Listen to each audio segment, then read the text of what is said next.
Donegal nestles on the rugged Atlantic coast of County Donegal. This town, the main urban centre of the Rosses region, has long been a focal point for the surrounding rural communities. Its history is deeply intertwined with the sea, with fishing and seafaring traditions shaping the lives of its inhabitants for generations. The very landscape, wild and beautiful, speaks of resilience and a close bond with nature. It is a place where the elements are a constant presence, influencing daily life and the character of the people who call it home. The town has always served as a vital hub, a meeting place for commerce, social interaction and cultural exchange in this remote yet vibrant corner of Ireland. The historical significance of Donegal extends beyond its role as a local market town. It became a crucible for social and economic change in the early 20th century, largely thanks to the vision of one extraordinary man. Before this period, like many rural Irish areas, it faced considerable hardship. Poverty was widespread and opportunities were scarce, forcing many to emigrate in search of a better life. The local economy was often controlled by a few powerful individuals, leaving the majority of the population vulnerable to exploitation. This backdrop of struggle and limited prospects set the stage for a remarkable transformation, one that would capture attention far beyond the shores of Ireland and demonstrate the power of collective action. The story of Donegal in the early 1900s is a testament to the spirit of its people. It highlights their determination to forge a different path, to take control of their own destiny. The challenges were immense, ranging from geographical isolation to deeply entrenched economic systems that favoured the few. Yet it was in this environment that new ideas about cooperation and community empowerment began to take root. The need for change was palpable, a silent understanding shared by those who toiled on the land and fished the seas. This yearning for a fairer system provided fertile ground for the revolutionary ideas that were to come, fundamentally altering the economic landscape of the region. Understanding Donegal's past is crucial to appreciating the magnitude of the changes that swept through it. It was not merely a sleepy coastal village, it was a community on the cusp of a profound awakening. The narrative of Donegal is one of courage, innovation, and the relentless pursuit of a better future. The town's story serves as an inspiring example of how local initiative can lead to widespread positive impact, challenging the status quo and building a more equitable society. Its legacy is not just in its picturesque setting, but in the enduring spirit of cooperation that was kindled there, a spirit that continues to resonate. Patrick Gallagher, who would become affectionately known as Paddy the Cope, was born in 1871 in the townland of Éire, near Donegal. His early life was steeped in the harsh realities of rural poverty that characterized much of Donegal at the time. From a young age, he witnessed firsthand the struggles of his family and neighbours. They faced exploitation from local merchants and moneylenders known as gombeen men, who controlled prices and credit. These formative experiences instilled in him a deep sense of injustice and a burning desire to find a way to alleviate the suffering of his community. He was not a man to accept the status quo if it meant continued hardship for his people. His formal education was limited, as was common for many children in rural Ireland then.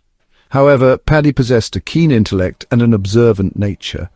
He spent several years as a migrant worker in Scotland, toiling in the potato fields and on construction sites. This period abroad exposed him to different ways of life and, significantly, to the cooperative movement which was gaining traction in Britain. He saw how working people, by pooling their resources and efforts, could achieve economic independence and challenge exploitative practices. These observations planted a seed in his mind, a vision of how such principles could be applied back home in Donegal to empower his own community. Returning to Ireland, Paddy was more determined than ever to make a difference. He was not content to simply lament the situation. He was driven to act. His experiences in Scotland had shown him a practical path towards economic self-sufficiency. He understood that individual efforts were often futile against entrenched systems of exploitation. The key, he realized, lay in collective action. This conviction was the bedrock upon which he would build his life's work. His motivation was not personal gain, but a profound commitment to the well-being of his fellow Donegal people, a desire to see them freed from the shackles of debt and poverty.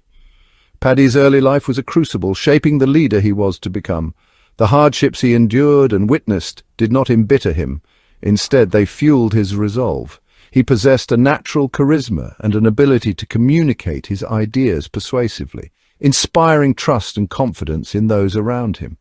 This combination of first-hand experience of poverty, exposure to cooperative ideals, and a compelling personality made him the ideal catalyst for change in Donegal. He understood the local culture and the people's needs, and he spoke their language, both literally and metaphorically, which was crucial for rallying support for his ambitious plans. In the late 19th and early 20th centuries, the economic landscape of rural Donegal, much like other remote parts of Ireland, was fraught with difficulty. Subsistence farming was the norm, with families struggling to eke out a living from small, often infertile plots of land. The fishing industry, while a traditional mainstay, was also subject to fluctuating catches and prices, offering little security. Access to markets was limited, and infrastructure was poor, further isolating these communities.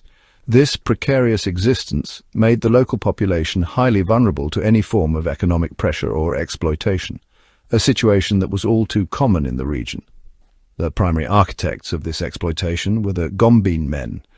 These local merchants, shopkeepers, and money-lenders held a significant degree of power over the rural populace. They often operated a truck system, where goods were supplied on credit at inflated prices, and agricultural produce was bought at unfairly low rates. Farmers and fishermen found themselves trapped in cycles of debt, unable to break free from the gombeen man's control. This system stifled any prospect of economic advancement for ordinary families and created a climate of dependency and fear. The gombeen man was not just a trader, he was an economic gatekeeper who profited from the hardship of others. The lack of alternatives meant that people had little choice but to deal with these exploitative figures. If a farmer needed seed potatoes or fertilizer, or if a family required basic groceries, the gombeen man was often the only source. He controlled the supply lines and dictated the terms. This monopoly power was a heavy burden on communities already struggling with poverty. The profits extracted from these transactions did not benefit the local economy broadly.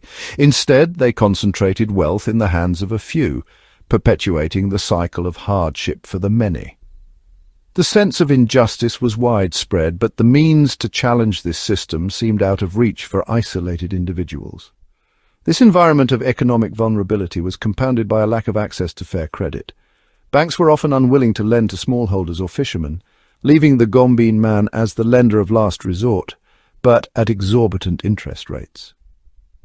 This financial stranglehold made it nearly impossible for people to invest in improving their farms or fishing equipment, thus preventing them from increasing their productivity and income. The entire system seemed designed to keep the rural poor in a state of perpetual struggle. It was this deeply unfair and oppressive economic reality that Paddy the Cope Gallagher was determined to dismantle piece by piece for the betterment of his people. The idea for the Templecrone Cooperative Agricultural Society Limited did not spring into existence overnight. It was the culmination of Paddy Gallagher's observations, his experiences, and his deep-seated desire for justice. Having witnessed the success of cooperative movements in Scotland, he became convinced that this model offered a viable solution to the economic woes of his native Donegal. He envisioned a system where the community could collectively own and manage its resources, thereby bypassing the exploitative middlemen and retaining the profits for the benefit of all members. This was a radical concept in a region dominated by individualism born of necessity and the tight grip of gombeenism. Paddy began by talking to his neighbours, sharing his vision of a cooperative. He explained how by pooling their purchasing power they could buy essential goods like fertilizer, seeds and groceries in bulk directly from wholesalers. This would significantly reduce costs, freeing them from the inflated prices charged by local merchants. He also proposed that they could collectively market their agricultural produce and fish, securing better prices than they could achieve individually. His message was one of empowerment. By working together, they could take control of their own economic destinies. It was a message of hope in a landscape often shadowed by despair. The initial reception to Paddy's ideas was mixed. Decades, even centuries of hardship and exploitation had understandably made many people cautious and skeptical of new ventures. The power of the Gombeen men was formidable, and many feared repercussions if they dared to challenge the established order.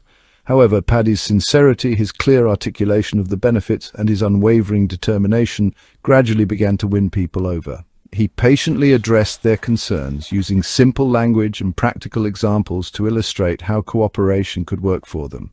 He was not just selling an idea, he was offering a tangible path to a better life for themselves and their children.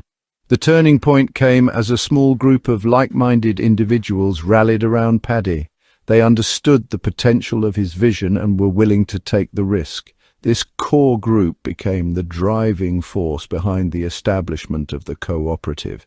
They held meetings, often in secret, to avoid attracting unwanted attention from the Gombeen men, meticulously planning the structure and operations of their new enterprise. The genesis of the Temple Crone Cooperative was thus a grassroots movement born out of shared grievances and a collective aspiration for economic freedom and dignity. It was a bold step into the unknown, fueled by courage and a belief in the power of unity.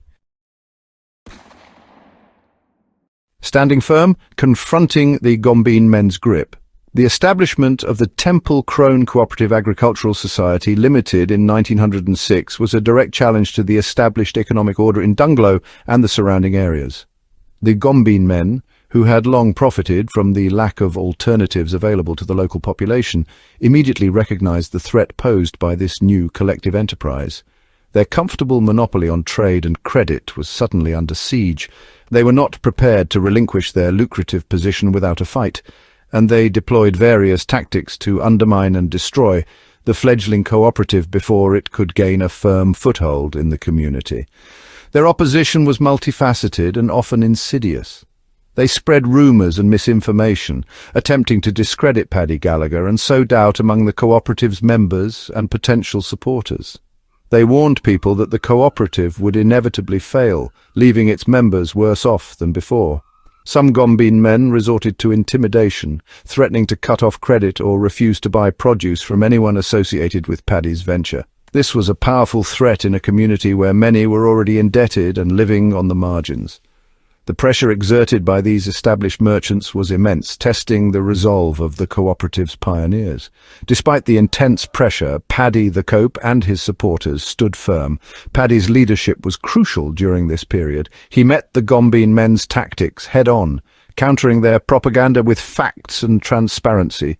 He tirelessly reassured members, reminding them of the long-term benefits of cooperation and the importance of their collective strength. He understood that the fight was not just an economic one, it was a battle for the hearts and minds of the community. His unwavering belief in their cause inspired loyalty and courage among the cooperative members, who saw in him a champion for their rights and aspirations.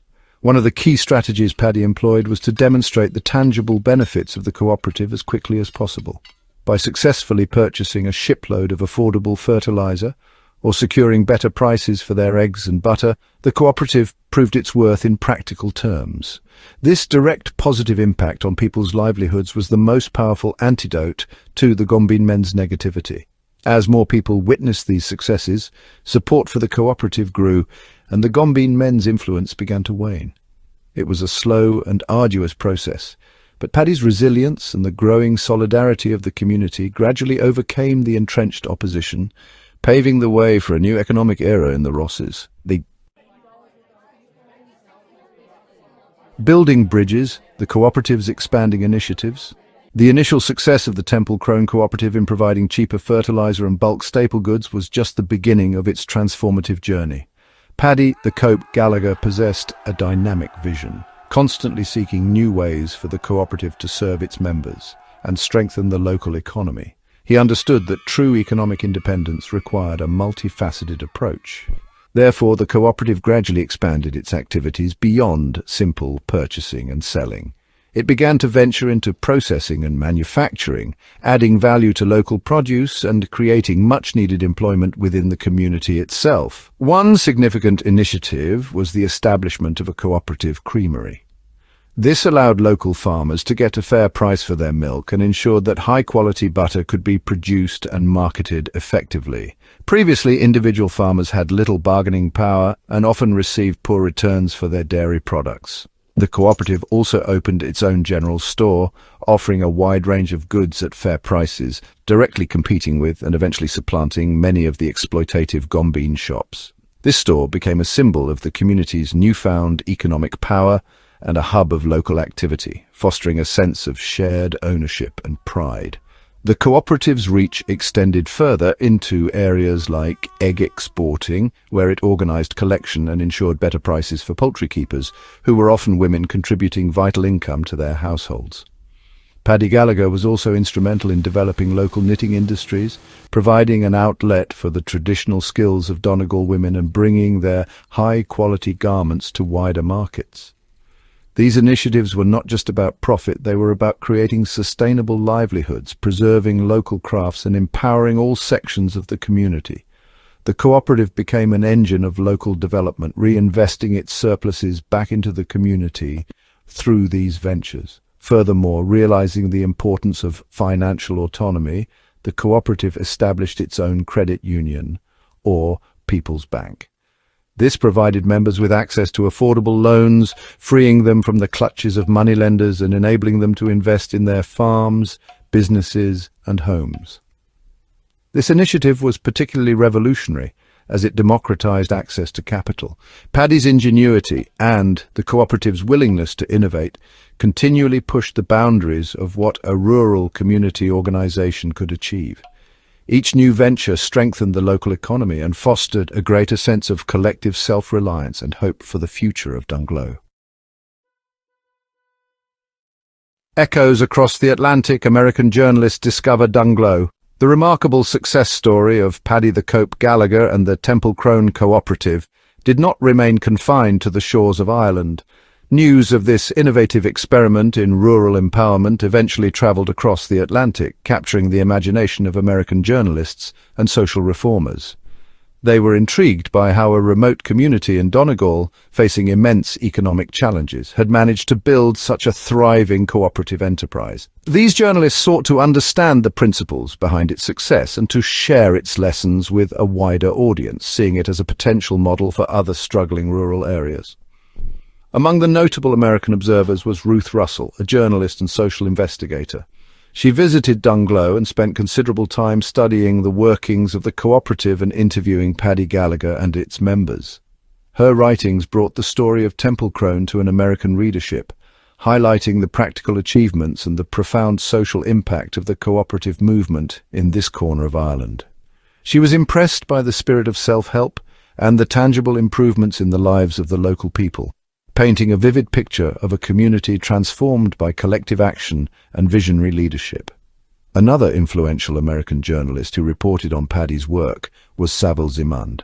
Like Russell, Zimand was interested in social and economic reform, and he saw in the Temple Crone Cooperative a powerful example of grassroots democracy in action.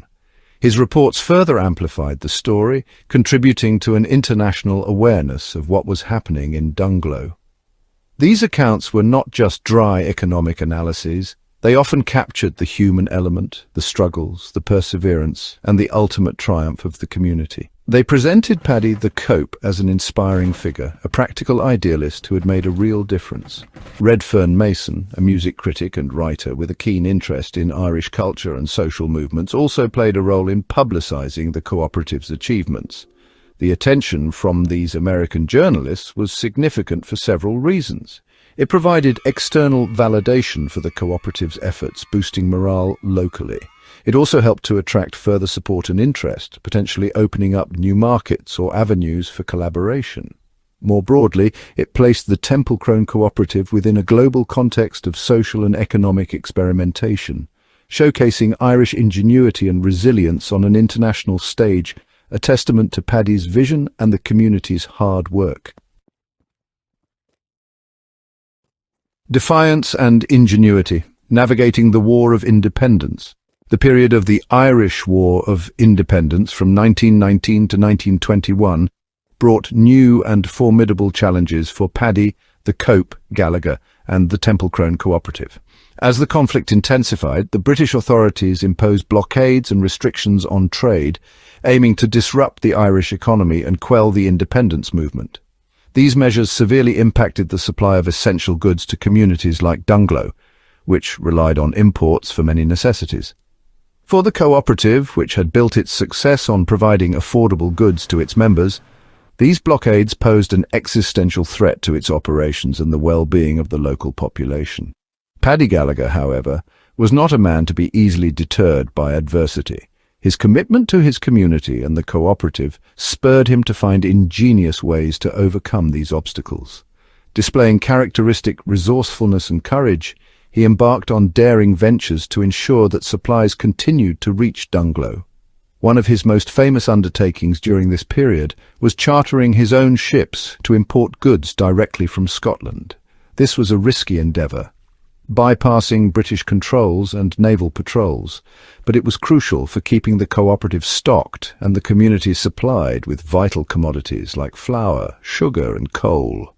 These blockade-running operations were fraught with danger. There was the constant threat of interception by British naval vessels, which could lead to confiscation of the cargo and imprisonment.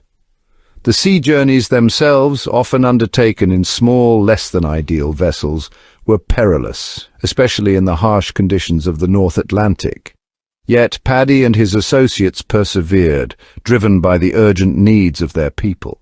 His ability to organize these complex logistical operations, secure funding and find trustworthy crews demonstrated his exceptional leadership skills and his deep connections within the maritime communities of both Ireland and Scotland. Paddy's efforts during the War of Independence went beyond mere commerce. They were acts of defiance and symbols of Irish resilience. By ensuring the continued flow of essential supplies, the Temple Crone Cooperative played a vital role in sustaining the local community during a period of intense political turmoil and economic hardship. It demonstrated that the cooperative was more than just a business. It was a lifeline for the people of the Rosses. This period further solidified Paddy the Cope's legendary status, showcasing his unwavering determination to serve his community, even in the face of significant personal risk and powerful opposition from the prevailing authorities. Paddy's enduring flame, the cooperative legacy in modern Ireland. The legacy of Paddy the Cope Gallagher and the Temple Crone Cooperative extends far beyond the early decades of the 20th century. His pioneering work laid a foundation for cooperative development not only in Donegal but across rural Ireland. He demonstrated through tangible success that communities could take control of their economic destinies, challenge exploitation, and build sustainable local economies from the ground up. The principles of self-help, mutual support, and democratic control that underpinned Temple Crone became an inspiration for countless other cooperative ventures throughout the country. In agriculture, retail, finance, and various other sectors, the Temple Crone Cooperative itself continued to serve the community of Donegal and the Rosses for many decades, adapting to changing times while staying true to its founding ideals. While the specific economic challenges of the early 1900s have evolved, the core need for community-focused enterprise and local empowerment remains as relevant as ever. The story of Paddy the Cope is a powerful reminder that innovation and progress can emerge from the grassroots, driven by ordinary people with extraordinary vision and determination. His work highlighted the importance of local leadership and the profound impact one individual can have when they galvanize a community towards a common goal. Today, the cooperative movement remains a significant force in the Irish economy, particularly in rural areas. Agricultural cooperatives continue to play a crucial role in supporting farmers, while credit unions, inspired by the early people's banks like the one established by Paddy, provide accessible financial services to millions. The spirit of cooperation, fostered by pioneers like Gallagher, has become ingrained in the fabric of Irish society. His emphasis on community benefit over individual profit and on empowering the marginalized offers enduring lessons for contemporary challenges, from sustainable development to social inclusion and local economic resilience. The importance of Paddy the Cope Gallagher's contribution cannot be overstated. He was more than just a successful businessman. He was a social reformer, a community activist, and a visionary leader. His life's work revolutionized the economy of his native region and provided a blueprint for rural development that has had a lasting impact. The flame of cooperation that he ignited in Donegal continues to burn brightly, a testament to his enduring legacy and the timeless power of people working together for the common good. His story serves as an ongoing inspiration, reminding us of what can be achieved when communities unite with purpose and courage.